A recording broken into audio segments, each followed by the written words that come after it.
Here I have POCO X5 Pro, and today I'm going to show you how to insert SIM card into this device. So to do this you will need this kind of tool to eject the SIM card slot.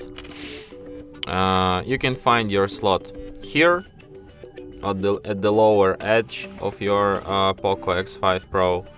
So firstly we need to remove this protection case from it, and here to eject this slot we take this tool, we put it inside the hole on this slot, slightly push it, the slot pops out, then you have to really eject it with your fingernails. As you can see I don't have much, so it's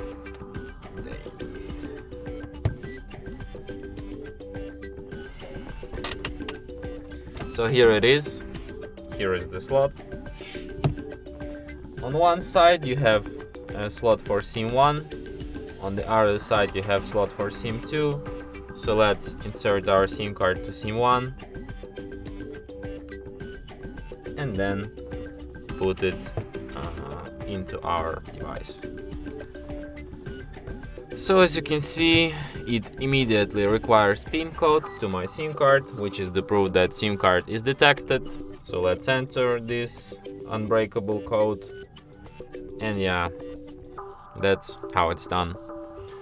So thanks for watching. If you find this tutorial useful, don't forget to hit that like button and subscribe to our channel.